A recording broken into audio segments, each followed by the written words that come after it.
नमस्कार दोस्तों, आप सभी का स्वागत है। इससे पहले हमने पार्ट 2 में अभिक्रियाओं के भागों के बारे में पढ़ा था, जैसे कि अभिकारक क्या होता है और उत्पाद क्या होता है। इससे आगे हम अभिक्रियाओं के प्रकार के बारे में पढ़ेंगे और इसके साथ साथ हम समीकरण के बारे में पढ़ेंगे। समीकरण क्या होता है और रासायनिक समीकरण को संतुलित क्यों करते हैं। तो सबसे पहले हम अभिक्रियाओं के बारे में पढ़ते हैं कि अभिक्रिया कौन कौन सी है और उनकी परिभाषा क्या है और उनके एग्जाम्पल क्या है। ठीक है दोस्तों, शुरुआत करते हैं। अभिक्रिया के प्रकार। अभिक्रिया देखिए, पहले चैप्टर के अंतर्गत कौन कौन सी अभिक्रिया दे रही है, जैसे कि आपकी है संयोजन अभिक्रिया, वियोजन अभिक्रिया, विस्थापन,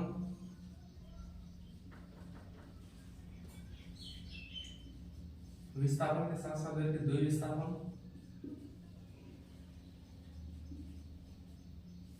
द्विविस्थापन के साथ देखिए आपके इसमें रेडॉक्स, रेडॉक्स के साथ इसमें पढ़ना है आपको ऊष्माक्षेपी, और ऊष्माक्षेपी के साथ पढ़ना है आपको ऊष्माशोषी,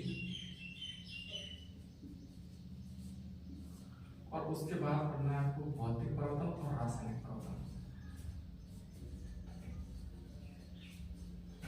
भौतिक परिवर्तन व रासायनिक परिवर्तन,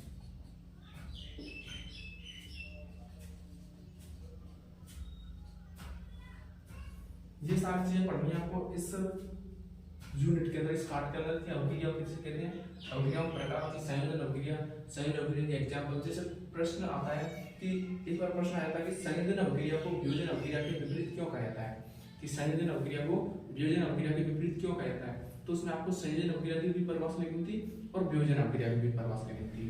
देखिए, तो सबसे पहले हम स्टार्ट करते हैं कि संयोजन अभिक्रिया क्या होती है। क्या पढ़ें, संयोजन अभिक्रिया। अब देखो, संयोजन अभिक्रिया पढ़ने से पहले इसके उपनाम भी पता होना चाहिए कि कौन सा इसकी जो संयोजन अभिक्रिया, इसके उपनाम क्या क्या है, मतलब इसको और किस किस नाम से पूछ सकता है। तो देखिए, संयोजन अभिक्रिया को दूसरा नाम है आपका योगात्मक अभिक्रिया। कौन से हो गए, योगात्मक अभिक्रिया, क्योंकि इसमें दो अभिकारक होते हैं, उनका आपस में योग होता है।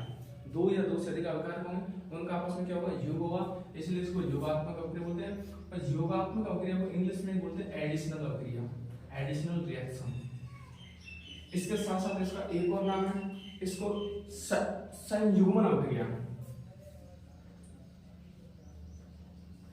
कौन सी अभिक्रिया, संयुग्मन अभिक्रिया। ये सारे नाम है इसके, किसी भी नाम से एग्जाम में आपको पूछ सकता है कि संयोजन अभिक्रिया किसे कहते हैं, संयोगात्मक अभिक्रिया किसे कहते हैं, एडिशनल अभिक्रिया किसे कहते हैं, या संयुग्मन अभिक्रिया किसे कहते हैं। अब देखिए, संयोजन अभिक्रिया का मतलब क्या होता है कि इसमें दो या दो से अधिक क्या होंगे, अभिकारक होंगे।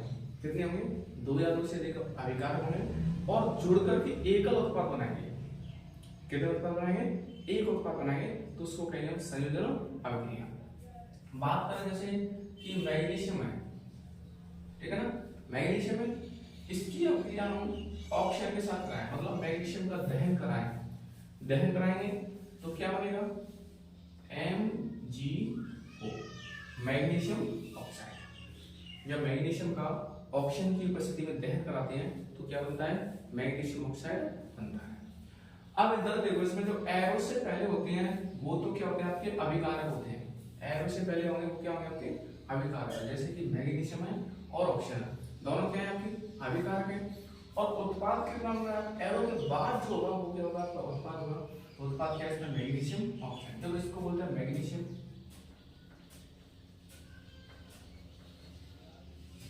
इसको बोलते हैं ऑक्साइड। ये हो गया आपका सूत्र, मैग्नीशियम ऑक्साइड।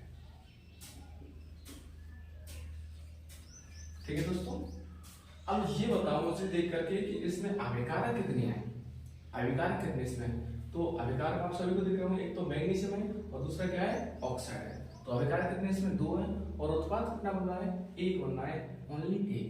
तो संयोजन अभिक्रिया का मतलब क्या होगा कि ऐसी रासायनिक अभिक्रिया जिसमें दो या दो से अधिक अभिकारक मिलकर एक उत्पाद का निर्माण करते हैं, तो उसे संयोजन अभिक्रिया कहते हैं। कितने अवकार है इसमें? 2, 1, 2, उत्पाद का नाम है 1, तो इसको कौन सी अभिक्रिया कहेंगे हम? संयोजन अभिक्रिया कहेंगे। बात समझ आई दोस्तों? संयोजन अभिक्रिया क्या है? अब इसके साथ साथ दूसरी अभिक्रिया आती है इसमें,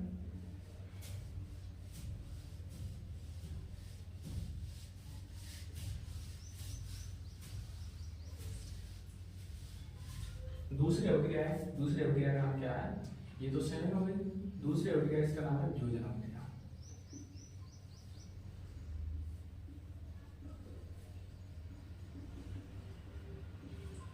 वियोजन अभिक्रिया कि वियोजन अभिक्रिया किससे कहते हैं? इसका भी दूसरा नाम होना चाहिए। इसका दूसरा नाम है अपघटनीय अभिक्रिया। अपघटनीय अभिक्रिया, वियोजन अभिक्रिया बोले या इसको हम अपघटनीय अभिक्रिया किसे कहते हैं? वियोजन या अपघटन। ये जो अभिक्रिया होती है वियोजन अभिक्रिया, ये जस्ट आपकी संयोजन अभिक्रिया के विपरीत होती है। संयोजन अभिक्रिया के विपरीत अभिक्रिया होती है, उसका नाम क्या होता है? वियोजन अभिक्रिया। विपरीत कैसे? कि इसमें कितने अभिकार भाग ले रहे हैं? 2 या 2 से अधिक जुड़ रहे हैं, जुड़ करके बना कितने रहे हैं? इसको विपरीत इसलिए कहते हैं क्योंकि इसमें एकल अभिकारक होगा। कितना अभिकारक होगा? एकल अभिकारक होगा, और ये टूट करके 2 या 2 से अधिक क्या बनाएगा? उत्पाद बनाएगा। एकल अभिकारक और 2 से अधिक, 2 या 2 से अधिक क्या बनाएगा? उत्पाद बनाएगा। उसको कहेंगे वियोजन अभिक्रिया। ऐसी रासायनिक अभिक्रिया जिसमें एकल अभिकारक होगा, एकल अभिकारक टूट करके 2 या 2 से अधिक क्या बनाए? उत्पाद। जैसे समझने के लिए हम बोल सकते हैं, जैसे मेरे पास कोई संख्या है, जैसे 7 संख्या है ना। अब मैं इसको कैसे कैसे तोड़ सकता हूँ? मैं इसको 3 + 4 भी तोड़ सकता हूँ, है ना।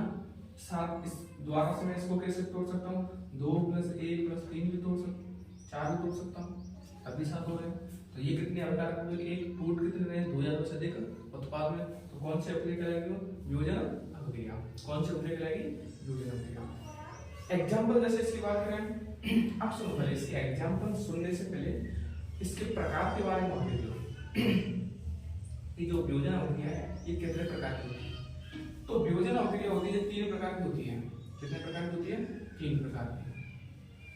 जैसे कि पहली बात करें हम कौन सी है? तापीय वियोजन, या इसको ऊष्मीय वियोजन।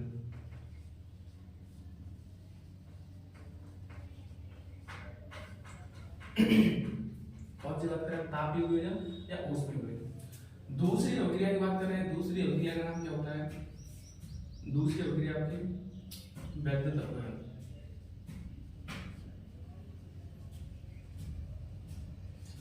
और तीसरी अभिक्रिया की बात करें हम, तीसरी अभिक्रिया का नाम क्या है? प्रकाशीय वियोजन। प्रकाशीय अभिक्रिया।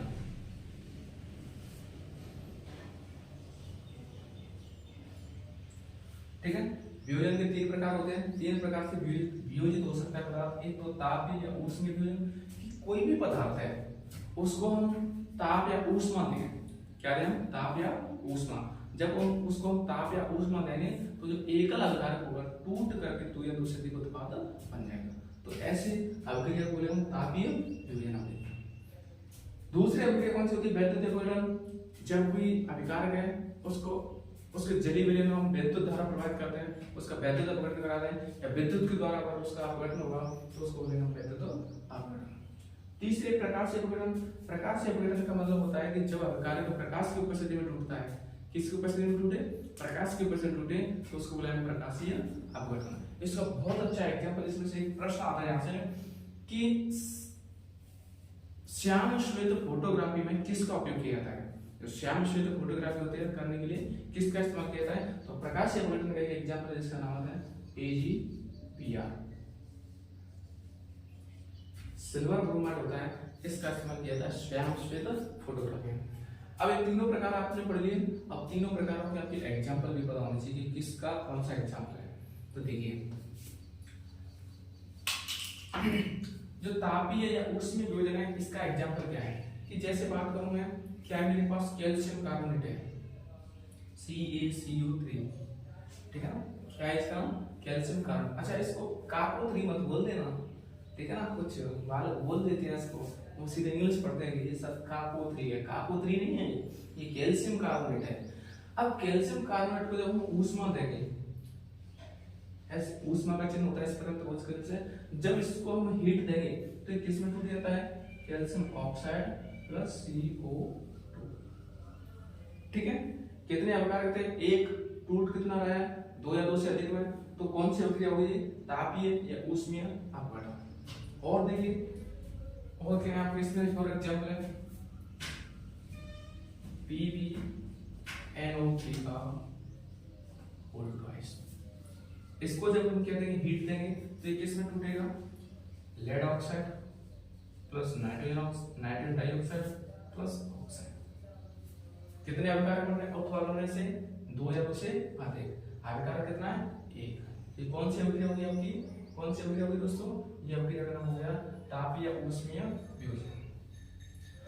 उसी प्रकार आपकी वैद्युत अपघटन समझिए, वैद्युत अपघटन जैसे जल है, ये H2O है, इसका हम जलीय वैद्युत अपघटन करा रहे हैं, ये वैद्युत अपघटन है, तो ये किस में टूट जाएगा, H2 प्लस O2 में टूट जाएगा।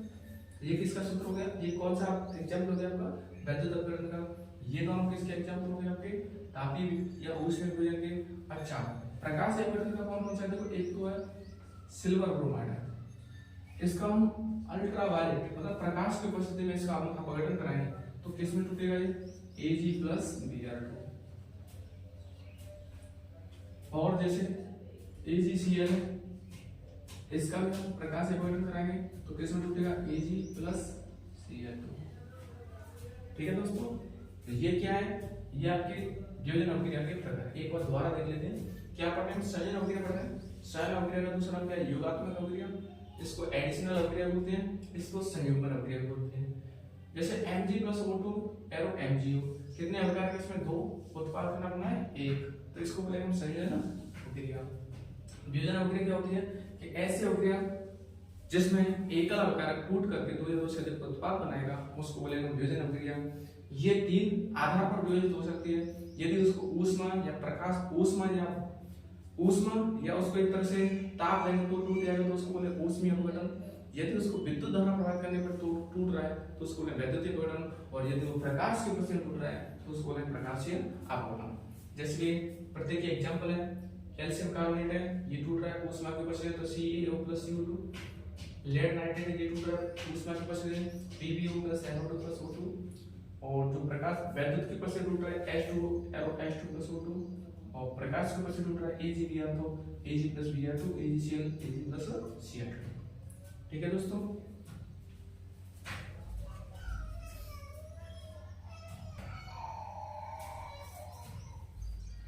चलिए अब हम आगे देखते हैं।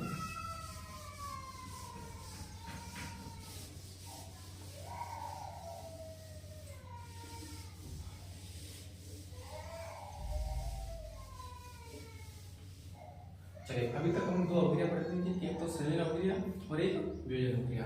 अब इसके बाद हम पढ़ते हैं वियोजन के बाद हम पढ़ते हैं विस्थापन अभिक्रिया। कौन सी अभिक्रिया पढ़ते हैं, विस्थापन।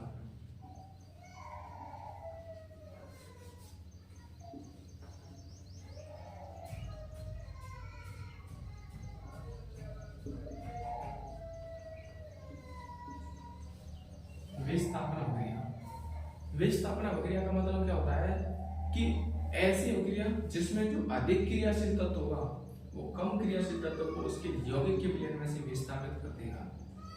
मतलब क्या होगा सर इसका, इसका मतलब ये होगा, सामान्य भाषा में बोल सकते हैं कि जिसकी लाठी उसकी भैंस। जो अधिक शक्तिशाली होगा वो कम शक्तिशाली को उसके घर से क्या कर देगा, उसको विस्थापित कर देगा। जैसे कि बात करें, मेरे पास एक अभिक्रिया, जैसे बात करें कॉपर सल्फेट है, कॉपर सल्फेट है, क्या मेरे पास कॉपर सल्फेट है। इसकी क्रिया अगर मैं जिंक के साथ कराता हूँ, किसके साथ कराता हूँ, जिंक के साथ कराता हूँ, तो क्या होगा, तो वो कॉपर सल्फेट है, ये कैसा जली विलयन है, कैसा विलयन है, जली विलयन है। और ये क्या जिंक है, तो जिंक जैसे इसके साथ अभिक्रिया करेगा तो जिंक इस कॉपर सल्फेट को क्या कर देगा, विस्थापित कर देगा, और विस्थापित करेगा तो क्या बन जाएगा, ZnSO4 प्लस Cu। ठीक है, इसका मतलब क्या होगा कि जिंक अधिक क्रियाशील तत्व है और कॉपर कम क्रियाशील तत्व है, तो इसी अभिक्रिया को बोलेंगे हम विस्थापन अभिक्रिया। जैसे कि और बात करें और एग्जाम्पल है जैसे जेड को ले लेते हैं, इसकी अभिक्रिया कराने थे हम एल्युमिनियम के साथ, तो एल्युमिनियम अधिक्रियाशील धातु है, तो ये क्या बनेगा An2SO4 का होल प्राइस प्लस Zn, ठीक है। तो ये अभिक्रिया होंगी, कौन सी अभिक्रिया होगी आपकी विस्थापन अभिक्रिया। विस्थापन अभिक्रिया का मतलब क्या होता है कि ऐसी अभिक्रिया जिसमें अधिक क्रियाशील तत्व कम क्रियाशील तत्व को उसके यौगिक के विलयन में से विस्थापित कर देता है, तो उसको बोलेंगे कौन सी अभिक्रिया, विस्थापन अभिक्रिया। अब कुछ बच्चों के मन में सवाल आ रहा होगा, सर हमें कैसे पता चलेगा कि कौन सा तत्व अधिक क्रियाशील है या कौन सा तत्व कम क्रियाशील है। तो इसके लिए आपको एक सारणी याद रखनी पड़ेगी, उसका नाम है सक्रियता सारणी।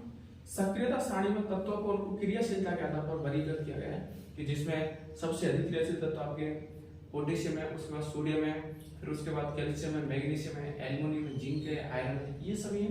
तो वो मैं आपको लिखा दूंगा, टेंशन मत करो, उसका तरीका भी बता दूंगा जिससे आप उसको याद भी कर लोगे अच्छी तरीके से। तो उससे आपकी ये अभिक्रिया कंप्लीट हो जाएगी, कौन सी, विस्थापन अभिक्रिया। तो दोस्तों आज हमने 3 अभिक्रियाओं के बारे में पढ़ा है, संयोजन अभिक्रिया, वियोजन अभिक्रिया और विस्थापन अभिक्रिया के बारे में। उम्मीद करता हूँ कि तीनों अभिक्रियाएं आपकी अच्छी तरीके से समझ में आ गई होंगी।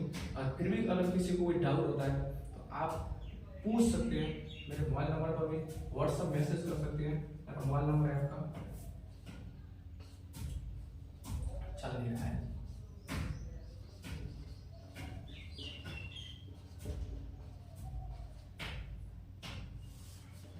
शाम में 94 25 97 33। कोई दिक्कत आए तो इस पर आप मैसेज कर सकते हैं, ठीक है ना। कुछ भी पूछना हुआ आपको इस पर मैसेज कर सकते हैं। आज की क्लास यहीं पर खत्म करते हैं, धन्यवाद।